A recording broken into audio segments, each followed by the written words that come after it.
O Grande Conflito. Capítulo 27. A vida que satisfaz. Como alcançar paz de alma. Onde quer que a palavra de Deus tenha sido fielmente pregada, seguiram-se resultados que atestaram de sua origem divina. O Espírito de Deus acompanhou a mensagem de seus servos e a palavra era proclamada com poder. Os pecadores sentiam-se despertar-se-lhes a consciência. A luz que alumia a todo homem que vem ao mundo iluminava-lhes os íntimos recessos da alma e as coisas ocultas das trevas eram manifestas. Coração e espírito eram possuídos de profunda convicção. Convenciam-se do pecado, da justiça e do juízo vindouro. Tinham a intuição da justiça de Jeová e sentiam terror de aparecer, em sua culpa e impureza, perante aquele que examina os corações. Com angústia exclamavam: quem me livrará do corpo desta morte? Ao revelar-se a cruz do Calvário, com o infinito sacrifício pelos pecados dos homens, viram que nada, senão os méritos de Cristo, seria suficiente para a expiação de suas transgressões. Somente esses méritos poderiam reconciliar os homens com Deus. Com fé e humildade, aceitaram o Cordeiro de Deus, que tira o pecado do mundo. Pelo sangue de Jesus tiveram a remissão dos pecados passados. Aquelas almas produziram frutos dignos de arrependimento, creram e foram batizadas e levantaram-se para andar em novidade de vida, como novas criaturas em Cristo Jesus, não para se conformarem aos desejos anteriores, mas, pela fé no Filho de Deus, seguir-lhe os passos, refletir-lhe o caráter e purificar-se assim como ele é puro. As coisas que antes odiavam, agora amavam, e as que antes amavam, passaram a odiar. Os orgulhosos e presunçosos tornaram-se mansos e humildes de coração. Os vaidosos e arrogantes se fizeram sérios e acessíveis. Os profanos se tornaram reverentes, sóbrios os ébrios, os devassos puros. As modas vãs do mundo foram postas de parte. Os cristãos procuravam não o enfeite exterior, no frisado dos cabelos, no uso de joias de ouro, na compostura dos vestidos, mas o homem encoberto no coração, no incorruptível trajo de um espírito manso e quieto, que é precioso diante de Deus. 1 Pedro capítulo 3, versos 3 e 4. Os despertamentos resultaram em profundo exame de coração e humildade. Caracterizavam-se pelos solenes e fervorosos apelos ao pecador, pela terna misericórdia para com a aquisição efetuada pelo sangue de Cristo. Homens e mulheres oravam e lutavam com Deus pela salvação de almas. Os frutos de semelhantes avivamentos eram vistos nas almas que não recuavam da renúncia e do sacrifício, mas se regozijavam de que fossem consideradas dignas de sofrer o vitupério e provação por amor de Cristo. Notava-se uma transformação na vida dos que tinham professado o nome de Jesus. A comunidade se beneficiava por sua influência. Uniam-se com Cristo e semeavam no Espírito a fim de ceifar a vida eterna. Podia-se dizer deles: fostes contristados para o arrependimento, porque a tristeza segundo Deus opera arrependimento para a salvação, da qual ninguém se arrepende, mas a tristeza do mundo opera a morte. Porque quanto cuidado não produziu isto mesmo em vós, que segundo Deus fostes contristados? Que apologia, que indignação, que temor, que saudades, que zelo, que vingança. Em tudo mostrastes estar puros neste negócio. 2 Coríntios capítulo 7, versos 9 a 11. Este é o resultado da obra do Espírito de Deus. Não há prova de genuíno arrependimento a menos que ele opere reforma na vida. Se restitui o penhor, devolve o que tinha roubado, confessa os pecados e ama a Deus e seus semelhantes, pode o pecador estar certo de que encontrou paz com Deus. Foram estes os efeitos que, em anos anteriores, se seguiram as ocasiões de avivamento religioso. Julgados pelos seus frutos, sabia-se que eram abençoados por Deus para a salvação dos homens e para erguimento da humanidade.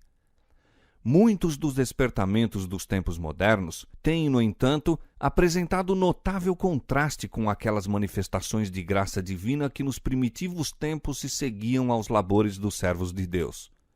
É verdade que se desperta grande interesse, muitos professam conversão e há larga afluência às igrejas.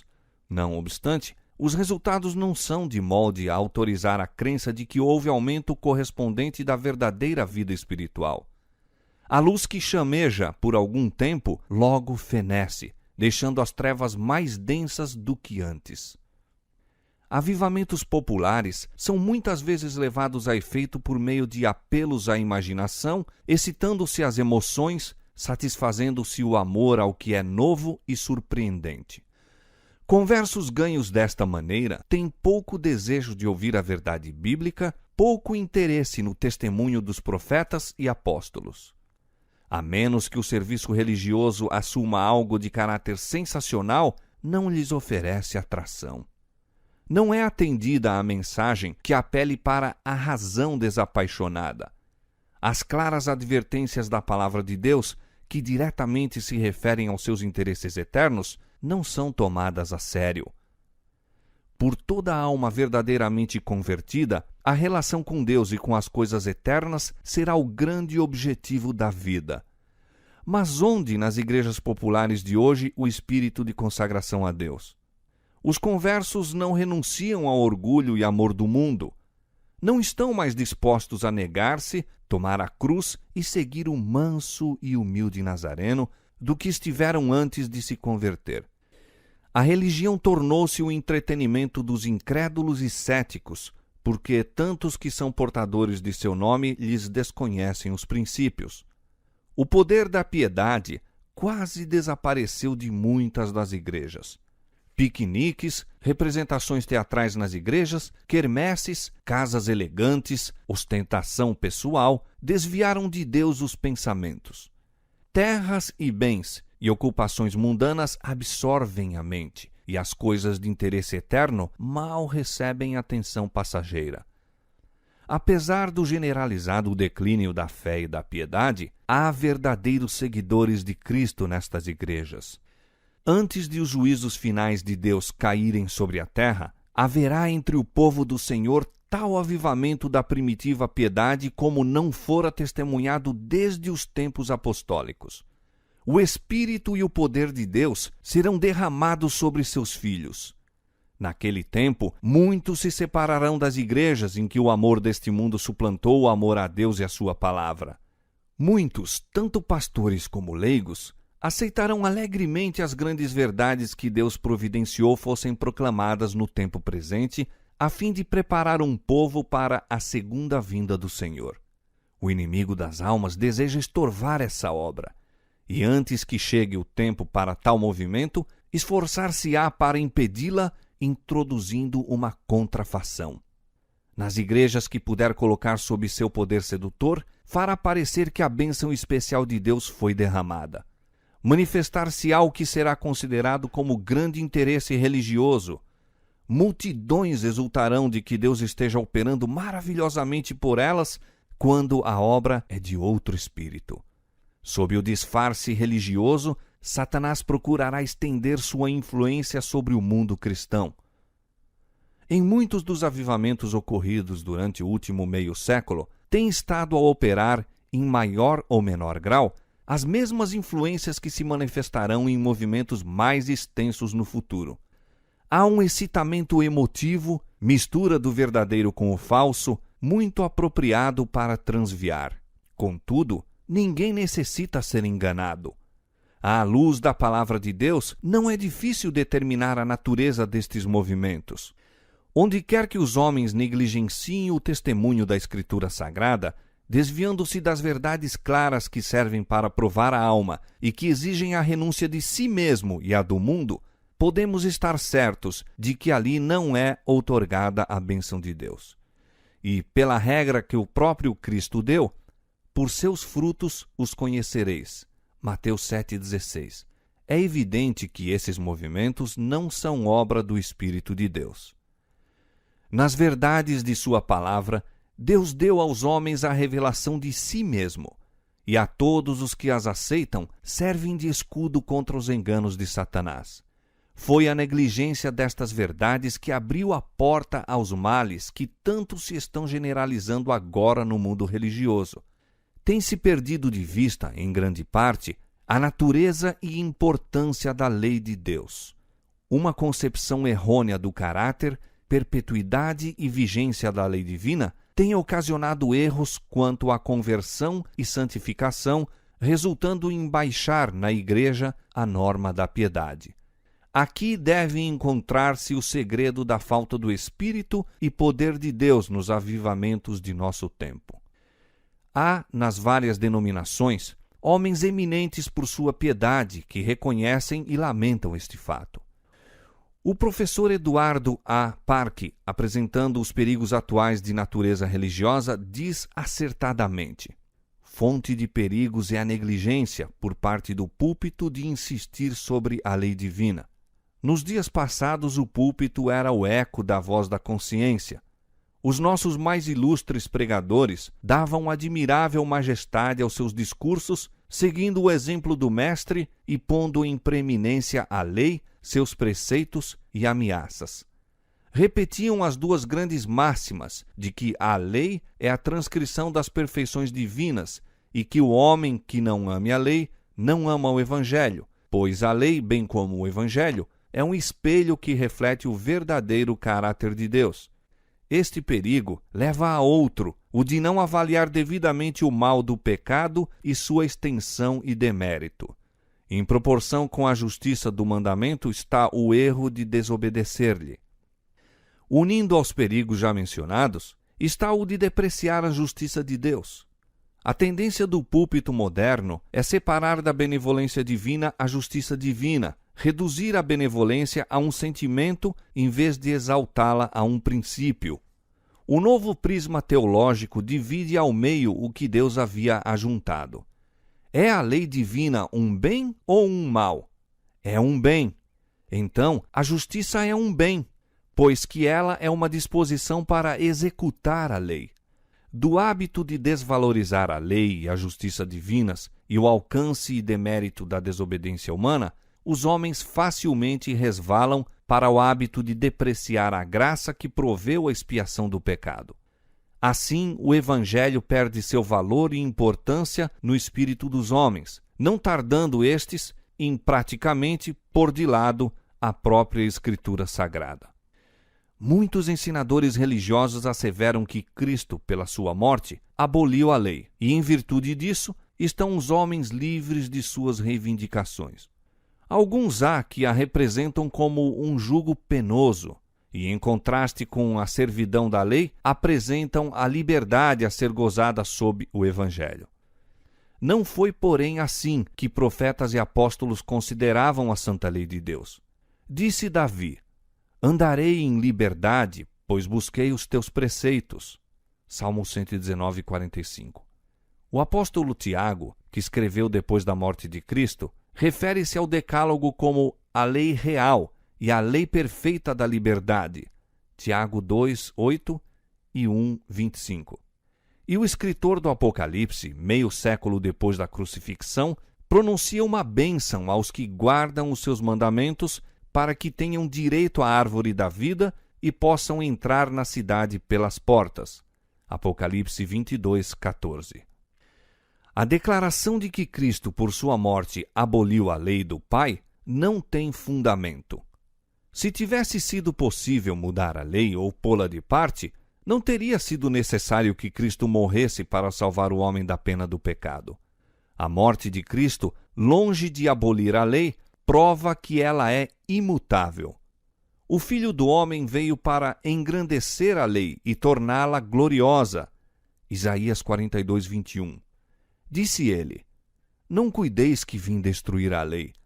Até que o céu e a terra passem, nem um jota ou um tio se omitirá da lei.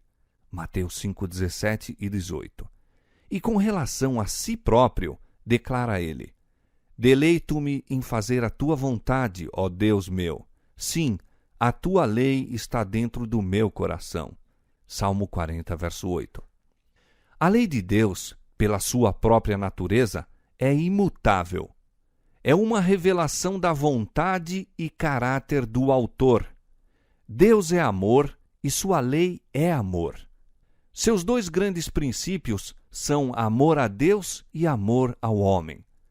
O cumprimento da lei é o amor. Romanos 13, 10.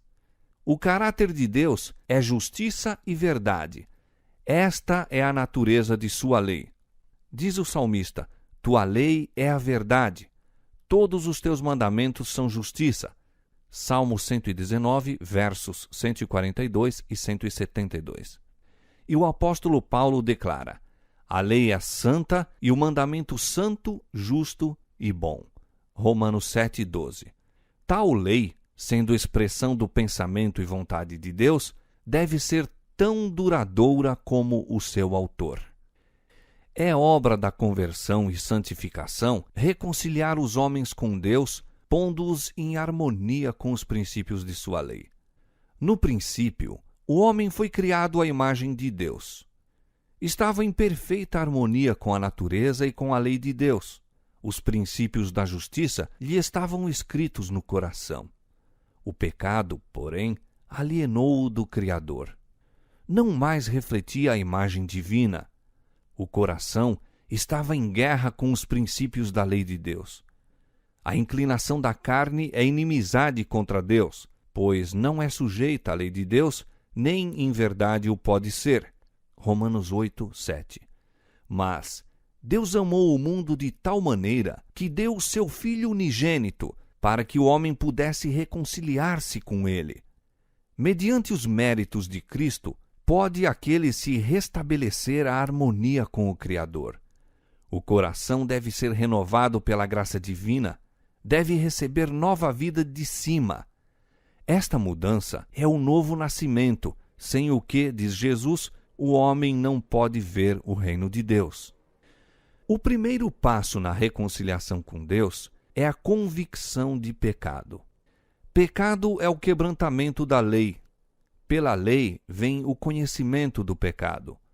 1 João capítulo 3, verso 4 e Romanos capítulo 3, verso 20. A fim de ver sua culpa, o pecador deve provar o caráter próprio pela grande norma divina de justiça. É um espelho que mostra a perfeição de um viver justo, habilitando o pecador a discernir seus defeitos de caráter. A lei revela ao homem os seus pecados, mas não provê remédio. Ao mesmo tempo que promete vida ao obediente, declara que a morte é o quinhão do transgressor. Unicamente o Evangelho de Cristo o pode livrar da condenação ou contaminação do pecado. Deve ele exercer o arrependimento em relação a Deus, cuja lei transgrediu, e fé em Cristo, seu sacrifício expiatório. Obtém assim remissão dos pecados e se torna participante da natureza divina. É filho de Deus, tendo recebido o Espírito de adoção, pelo qual clama: Abba, Pai. Estaria agora na liberdade de transgredir a lei de Deus? Diz Paulo: anulamos, pois, a lei pela fé? De maneira nenhuma. Antes estabelecemos a lei. Nós que estamos mortos para o pecado, como viveremos ainda nele? E João declara: esta é a caridade de Deus, que guardemos os seus mandamentos, e os seus mandamentos não são pesados. Romanos capítulo 3, verso 31, capítulo 6, verso 2 e 1 João capítulo 5, verso 3. No novo nascimento, o coração é posto em harmonia com Deus ao colocar-se em conformidade com a sua lei. Quando esta poderosa transformação se efetua no pecador, passou ele da morte para a vida, do pecado para a santidade, da transgressão e rebelião para a obediência e lealdade. Terminou a velha vida de afastamento de Deus, começando a nova vida de reconciliação, de fé e amor. Então, a justiça da lei se cumpre em nós, que não andamos segundo a carne, mas segundo o Espírito. Romanos 8:4. E a linguagem da alma será: ó, quanto amo a tua lei! É a minha meditação em todo o dia. Salmo 119, 97. A lei do Senhor é perfeita e refrigera a alma. Salmo 19, verso 7. Sem a lei, os homens não têm uma concepção justa da pureza e santidade de Deus ou da culpa e impureza deles mesmos. Não têm verdadeira convicção do pecado e não sentem necessidade de arrependimento. Não vendo a sua condição perdida, como transgressores da lei de Deus, não se compenetram da necessidade do sangue expiatório de Cristo. A esperança de salvação é aceita sem a mudança radical do coração ou reforma da vida. São assim abundantes as conversões superficiais e unem-se às igrejas multidões que nunca se uniram a Cristo. Outros sim, teorias errôneas sobre a santificação, procedentes da negligência ou rejeição da lei divina, ocupam lugar preeminente nos movimentos religiosos da época. Essas teorias não somente são falsas no que respeita à doutrina, mas também perigosas nos resultados práticos. E o fato de que estejam tão geralmente alcançando aceitação torna duplamente essencial que todos tenham clara compreensão do que as Escrituras ensinam a tal respeito. A verdadeira santificação é doutrina bíblica. O apóstolo Paulo, em carta à igreja de Tessalônica, declara: esta é a vontade de Deus, a vossa santificação, e roga, e o mesmo Deus de paz vos santifique em tudo. 1 Tessalonicenses capítulo 4, verso 3 e capítulo 5, verso 23. A Bíblia ensina claramente o que é a santificação e como deve ser alcançada. O Salvador orou pelos discípulos: santifica-os na verdade. A tua palavra é a verdade. João capítulo 17, verso 17. E Paulo ensina que os crentes devem ser santificados pelo Espírito Santo. Romanos 15, 16. Qual é a obra do Espírito Santo? Disse Jesus aos discípulos: quando vier aquele Espírito de verdade, ele vos guiará em toda a verdade. João 16, 13. E o salmista declara: tua lei é a verdade. Pela palavra e Espírito de Deus, se revelam aos homens os grandes princípios de justiça incorporados em sua lei. E desde que a lei de Deus é santa, justa e boa, e transunto da perfeição divina, segue-se que o caráter formado pela obediência àquela lei será santo. Cristo é um exemplo perfeito de semelhante caráter. Diz ele: eu tenho guardado os mandamentos de meu Pai. Eu faço sempre o que lhe agrada. João capítulo 15, verso 10 e capítulo 8, verso 29. Os seguidores de Cristo devem tornar-se semelhantes a ele. Pela graça de Deus, devem formar caráter em harmonia com os princípios de sua santa lei. Isto é santificação bíblica. Esta obra unicamente pode ser efetuada pela fé em Cristo, pelo poder do Espírito de Deus habitando em nós. Paulo admoesta aos crentes: operai a vossa salvação com temor e tremor, porque Deus é o que opera em vós tanto o querer como o efetuar segundo a sua boa vontade. Filipenses 2, versos 12 e 13. O cristão sentirá as insinuações do pecado, mas sustentará a luta constante contra ele. Aqui é que o auxílio de Cristo é necessário. A fraqueza humana se une à força divina e a fé exclama: graças a Deus que nos dá a vitória por nosso Senhor Jesus Cristo. 1 Coríntios 15, 57. As Escrituras claramente revelam que a obra da santificação é progressiva. Quando na conversão o pecador acha paz com Deus mediante o sangue expiatório, apenas iniciou a vida cristã. Deve agora aperfeiçoar-se, crescer até a medida da estatura completa de Cristo. Diz o apóstolo Paulo: uma coisa faço, e é que, esquecendo-me das coisas que atrás ficam e avançando para as que estão diante de mim, prossigo para o alvo, pelo prêmio da soberana vocação de Deus em Cristo Jesus. Filipenses capítulo 3, versos 13 e 14. E Pedro nos apresenta os passos por que a santificação bíblica deve ser atingida. Pondo nisto mesmo toda a diligência, acrescentai à vossa fé a virtude, e à virtude a ciência, e a ciência temperança, e a temperança paciência, e a paciência piedade, e a piedade amor fraternal, e ao amor fraternal caridade, porque fazendo isto nunca jamais tropeçareis. 2 Pedro capítulo 1, versos 5 a 10.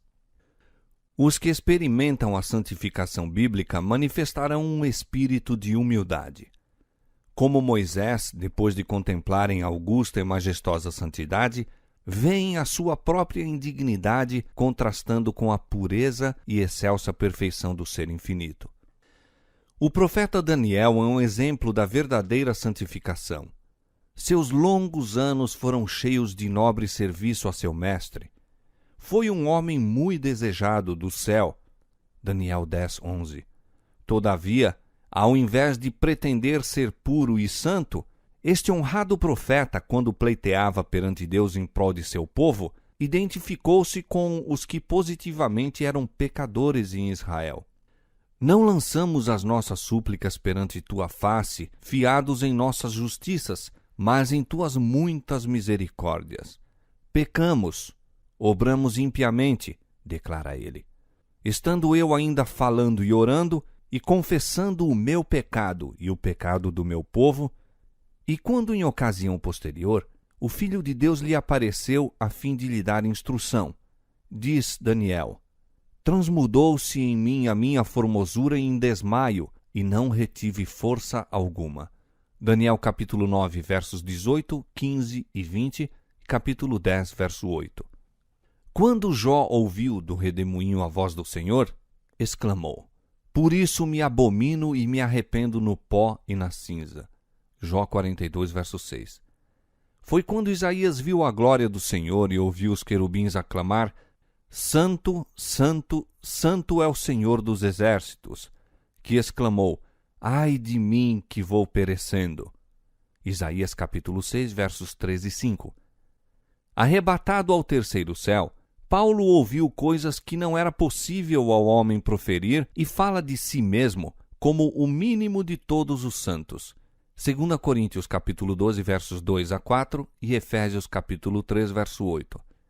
Foi o amado João que se reclinou ao peito de Jesus e lhe contemplou a glória que caiu como morto aos pés de um anjo. Apocalipse 1, 17. Não pode haver exaltação própria, jactanciosa pretensão à libertação do pecado por parte dos que andam à sombra da cruz do Calvário. Sentem eles que foi seu pecado o causador da agonia que quebrantou o coração do Filho de Deus, e este pensamento os levará à humilhação própria. Os que mais perto vivem de Jesus, mais claramente discernem a fragilidade e pecaminosidade do ser humano, e sua única esperança está nos méritos de um Salvador crucificado e ressurgido. A santificação que ora adquire preeminência no mundo religioso traz consigo o espírito de exaltação própria e o desrespeito pela lei de Deus, os quais a estigmatizam como estranha à religião da Escritura Sagrada. Seus paladinos ensinam que a santificação é obra instantânea, pela qual, mediante a fé apenas, alcançam perfeita santidade. Crede tão somente, dizem, e a bênção será vossa. Nenhum outro esforço por parte do que recebe se pressupõe necessário. Ao mesmo tempo, negam a autoridade da lei de Deus, insistindo em que estão livres da obrigação de guardar os mandamentos. Mas é possível aos homens ser santos de acordo com a vontade e caráter de Deus, sem ficar em harmonia com os princípios que são a expressão de sua natureza e vontade e que mostram o que lhe é agradável? O desejo de uma religião fácil que não exija esforço, renúncia nem ruptura com as loucuras do mundo, tem tornado popular a doutrina da fé e da fé somente. Mas que diz a palavra de Deus? Declara o apóstolo Tiago: meus irmãos, que aproveita se alguém disser que tem fé e não tiver as obras? Porventura a fé pode salvá-lo? Mas, ó homem vão, queres tu saber que a fé sem as obras é morta? Porventura o nosso pai Abraão não foi justificado pelas obras quando ofereceu sobre o altar o seu filho Isaque? Bem vês que a fé cooperou com as obras e que pelas obras a fé foi aperfeiçoada. Vedes então que o homem é justificado pelas obras e não somente pela fé. Tiago capítulo 2, versos 14 a 24. O testemunho da palavra de Deus é contra esta doutrina insidiosa da fé sem as obras. Não é fé pretender o favor de Deus sem cumprir as condições necessárias para que a graça seja concedida. É presunção, pois que a fé genuína se fundamenta nas promessas e disposições das Escrituras. Ninguém se engane com a crença de que pode tornar-se santo enquanto voluntariamente transgride um dos mandamentos de Deus. O cometer o pecado conhecido faz silenciar a voz testemunhadora do Espírito e separa a alma de Deus. Pecado é o quebrantamento da lei, e qualquer que peca, transgride a lei, não o viu nem o conheceu. 1 João capítulo 3, verso 6. Conquanto João, em suas epístolas, trate tão amplamente do amor, não hesita, todavia, em revelar o verdadeiro caráter dessa classe de pessoas que pretende ser santificada ao mesmo tempo em que vive a transgredir a lei de Deus. Aquele que diz, eu conheço-o, e não guarda os seus mandamentos, é mentiroso, e nele não está a verdade.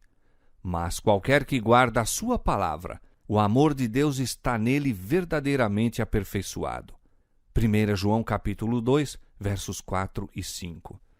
Esta é a pedra de toque de toda a profissão de fé. Não podemos atribuir santidade a qualquer pessoa sem feri-la pela medida da única norma divina de santidade no céu e na terra. Se os homens não sentem o peso da lei moral, se amesquinham e consideram levianamente os preceitos de Deus, se violam o menor desses mandamentos e assim ensinam os homens, não serão de nenhum apreço à vista do céu e podemos saber que suas pretensões são destituídas de fundamento. E a alegação de estarem sem pecado é em si mesma evidência de que aquele que a alimenta longe está de ser santo. É porque não tem nenhuma concepção verdadeira da infinita pureza e santidade de Deus ou do que devem ser os que se hão de harmonizar com seu caráter. É porque não aprendeu o verdadeiro conceito da pureza e perfeição supremas de Jesus, bem como da malignidade e horror do pecado, que o homem pode considerar-se santo. Quanto maior a distância entre ele e Cristo, e quanto mais impróprias forem suas concepções do caráter e requisitos divinos, tanto mais justo parecerá aos seus próprios olhos. A santificação apresentada nas Escrituras compreende o ser inteiro, espírito, alma e corpo. Paulo orou pelos Tessalonicenses para que todo o seu espírito e alma e corpo fossem plenamente conservados e irrepreensíveis para a vinda de nosso Senhor Jesus Cristo. 1 Tessalonicenses 5, 23. Outra vez escreve ele aos crentes: rogo-vos, pois, irmãos, pela compaixão de Deus, que apresenteis os vossos corpos em sacrifício vivo, santo e agradável a Deus. Romanos 12, 1. No tempo do antigo Israel, toda oferta trazida como sacrifício a Deus era cuidadosamente examinada. Se se descobria qualquer defeito no animal apresentado, era rejeitado, pois Deus recomendara que a oferta fosse sem mancha. Assim se ordena aos cristãos que apresentem o corpo em sacrifício vivo, santo e agradável a Deus. A fim de fazerem isto, todas as faculdades devem ser conservadas na melhor condição possível. Todo uso ou costume que enfraquece a força física ou mental inabilita o homem para o serviço de seu Criador. e agradar-se-á a Deus com qualquer coisa que seja menos do que o melhor que podemos oferecer? Disse Cristo: amarás o Senhor teu Deus de todo o teu coração. Os que amam a Deus de todo o coração desejarão prestar-lhe o melhor serviço de sua vida e estarão constantemente procurando pôr toda a faculdade do ser em harmonia com as leis que os tornarão aptos a fazer a sua vontade. Não aviltarão nem mancharão pela condescendência com o apetite ou paixões a oferta que apresentam a seu Pai Celestial. Diz Pedro: peço-vos que vos abstenhais das concupiscências carnais que combatem contra a alma. 1 Pedro 2,11. Toda condescendência pecaminosa tende a embotar as faculdades e a destruir o poder de percepção mental e espiritual, e a palavra ou o Espírito de Deus apenas poderão impressionar debilmente o coração. Paulo escreve aos Coríntios: purifiquemo-nos de toda a imundícia da carne e do espírito, aperfeiçoando a santificação no temor de Deus. 2 Coríntios 7:1. E entre os frutos do Espírito, caridade, gozo, paz, longanimidade, benignidade, bondade, fé, mansidão, enumera a temperança. Gálatas capítulo 5, versos 22 e 23. A despeito destas declarações inspiradas, quantos professos cristãos se acham a debilitar suas faculdades em busca de ganhos ou na adoração da moda? Quantos há que estão a aviltar a varonilidade à semelhança de Deus pela glutoneria, pelo beber vinho, pelos prazeres proibidos? E a Igreja, em vez de reprovar, muitas vezes acoroçoa o mal, apelando para o apetite, para o desejo de lucros ou para o amor ao prazer, a fim de encher o seu tesouro que o amor a Cristo é demasiado fraco para suprir. Se Jesus entrasse nas igrejas de hoje e visse as festas e comércio iníquo ali levados a efeito em nome da religião, não expulsaria ele a esses profanadores, assim como baniu do templo os cambistas? O apóstolo Tiago declara que a sabedoria de cima é primeiramente pura. Houvesse ele encontrado os que proferem o precioso nome de Jesus com lábios poluídos pelo fumo, aqueles cujo hálito e pessoa se acham contaminados pelo seu desagradável odor e que corrompem o ar do céu, forçando a todos ao seu redor a respirar o veneno, sim, houvesse o apóstolo tomado conhecimento de prática tão contrária à pureza do Evangelho, e não teria ele denunciado como terrena, animal e diabólica? Escravos do fumo, pretendendo a bênção da santificação completa, falam sobre sua esperança do céu. Mas a palavra de Deus claramente diz que não entrará nela coisa alguma que contamine. Apocalipse 21, 27. Não sabeis que o vosso corpo é o templo do Espírito Santo, que habita em vós, proveniente de Deus, e que não sois de vós mesmos? Porque fostes comprados por bom preço. Glorificai, pois, a Deus no vosso corpo e no vosso espírito, os quais pertencem a Deus. 1 Coríntios capítulo 6, versos 19 e 20.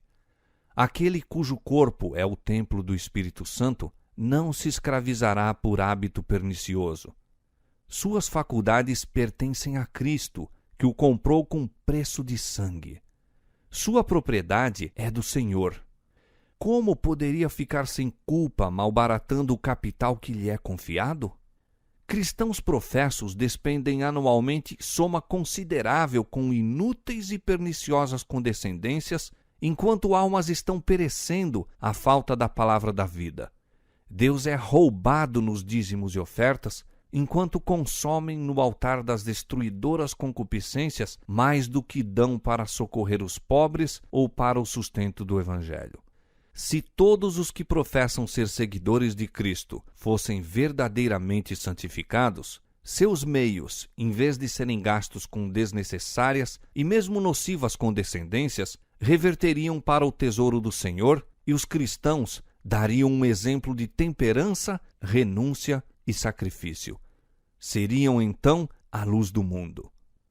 O mundo está entregue à satisfação de si mesmo.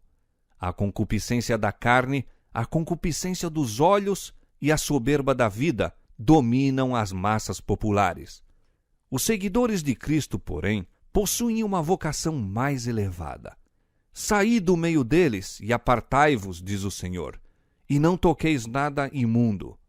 À luz da palavra de Deus, estamos autorizados a declarar que não pode ser genuína a santificação que não opere a completa renúncia de todo desejo pecaminoso e prazeres do mundo.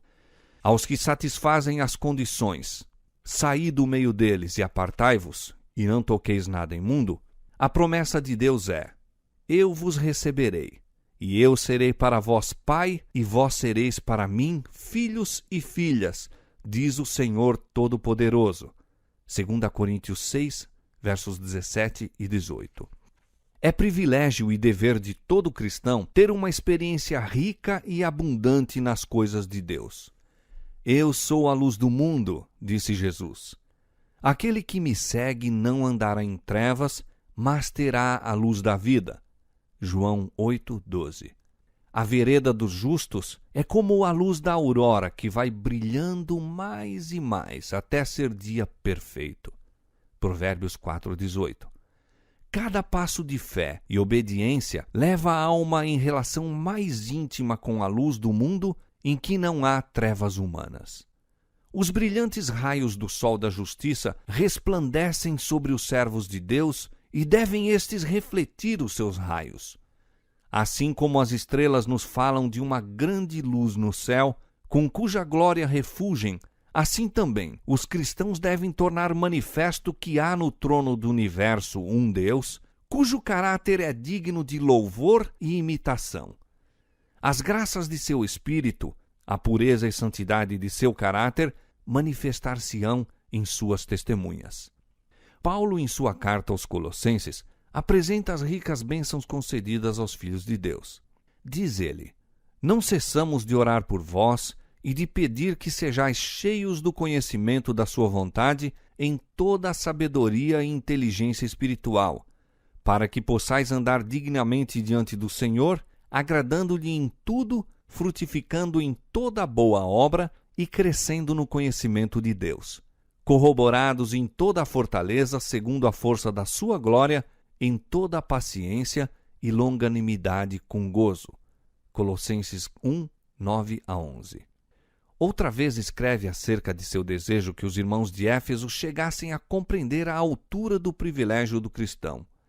Abre perante eles, na linguagem mais compreensiva, o poder e conhecimento maravilhosos que podiam possuir como filhos e filhas do Altíssimo. A eles tocava o serem corroboradores com poder pelo seu espírito no homem interior, arraigados e fundados em amor, compreender com todos os santos qual seja a largura, o comprimento e a altura e a profundidade, e conhecer o amor de Cristo, que excede todo o entendimento. Mas a oração do apóstolo atinge o auge do privilégio quando ora para que sejais cheios de toda a plenitude de Deus. Efésios 3, 16-19. Aqui se revelam as culminâncias do aperfeiçoamento a que podemos atingir pela fé nas promessas de nosso Pai Celestial quando cumprimos os seus preceitos. Mediante os méritos de Cristo, temos acesso ao trono do poder infinito.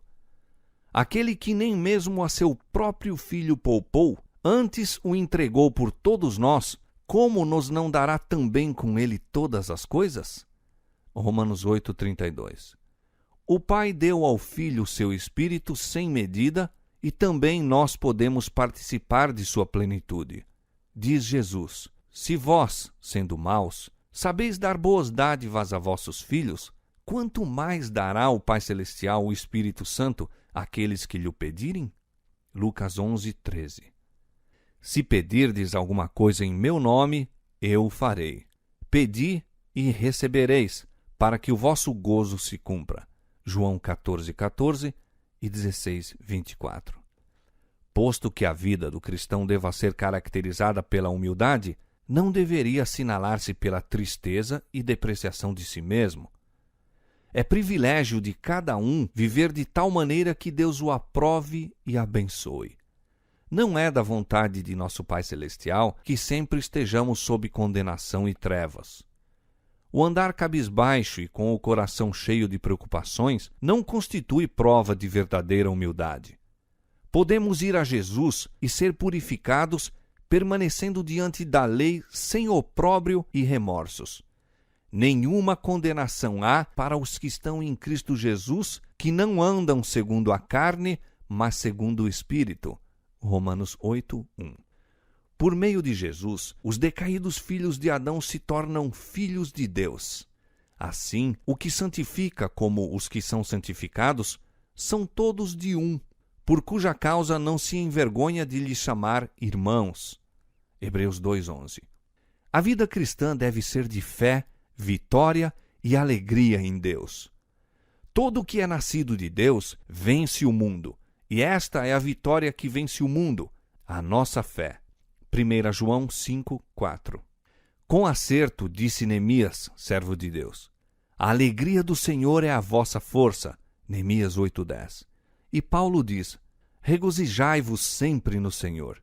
Outra vez digo: regozijai-vos. Regozijai-vos sempre. Orai sem cessar. Em tudo, dai graças, porque esta é a vontade de Deus em Cristo Jesus para convosco. Filipenses capítulo 4, verso 4 e 1 Tessalonicenses capítulo 5, versos 16 a 18. São estes os frutos da conversão e santificação bíblica. E é porque os grandes princípios da justiça, apresentados na lei de Deus, são com tanta indiferença considerados pelo mundo cristão que esses frutos são tão raramente testemunhados. É por isso que tão pouco se manifesta dessa profunda e estável obra do Espírito de Deus, a qual assinalava os avivamentos em anos anteriores. É ao contemplar que somos transformados. E, negligenciando os preceitos sagrados, nos quais Deus revelou aos homens a perfeição e santidade de seu caráter, e atraindo o espírito do povo aos ensinos e teorias humanos, que de estranho poderá haver no consequente declínio da viva piedade da Igreja? Diz o Senhor: a mim me deixaram o manancial de águas vivas e cavaram cisternas rotas que não retêm as águas. Jeremias 2:13. Bem-aventurado o varão que não anda segundo o conselho dos ímpios. Antes tem o seu prazer na lei do Senhor, e na sua lei medita de dia e de noite. Pois será como árvore plantada junto a ribeiros de águas, a qual dá o seu fruto na estação própria e cujas folhas não caem. E tudo quanto fizer prosperará. Salmo 1:1-3. É somente à medida que se restabeleça a lei de Deus à sua posição exata que poderá haver avivamento da primitiva fé e piedade entre o seu povo professo. Assim diz o Senhor: ponde-vos nos caminhos e vede, e perguntai pelas veredas antigas, qual é o bom caminho, e andai por ele, e achareis descanso para a vossa alma. Jeremias 6:16.